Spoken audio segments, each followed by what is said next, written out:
এক দুর্গম বরফের দেশ, যেখানে ছিল চারপাশে বরফ আর তুষার।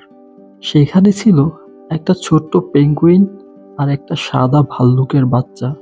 দুজনেরই বাসস্থান ছিল আলাদা।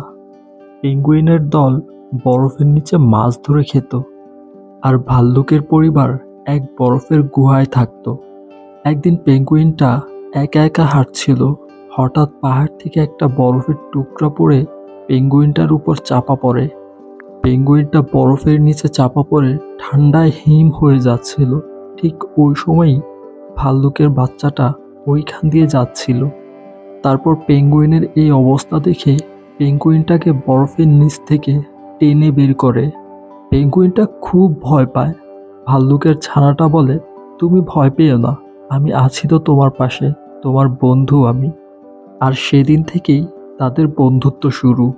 তারা একসাথে দৌড়াদৌড়ি করে, লুকোচুরি খেলে, আর মাঝে মাঝে আকাশের নীল আলো দেখে বসে বসে খুব গল্প করে। পেঙ্গুইনটা ভাল্লুকের ছানাটাকে শেখায় কি করে পানির নিচে অনেকক্ষণ থেকে মাছ ধরা যায়। আবার ভাল্লুকের ছানাটা পেঙ্গুইনকে শেখায় কিভাবে দূরের গন্ধ শুকে শুকে খাবার পাওয়া যায়। তারা ভিন্ন প্রজাতি হওয়া সত্ত্বেও এটা তারা বুঝতে পারল, আসলে বন্ধুত্ব হলো একে অপরকে সাহায্য করা আর একে অপরকে অনেক ভালোবাসা। এভাবেই বরফের দেশে সবচেয়ে অদ্ভুত আর সবচেয়ে সুন্দর একটা বন্ধুত্বের তৈরি হলো পেঙ্গুইন আর সাদা ভাল্লুকের।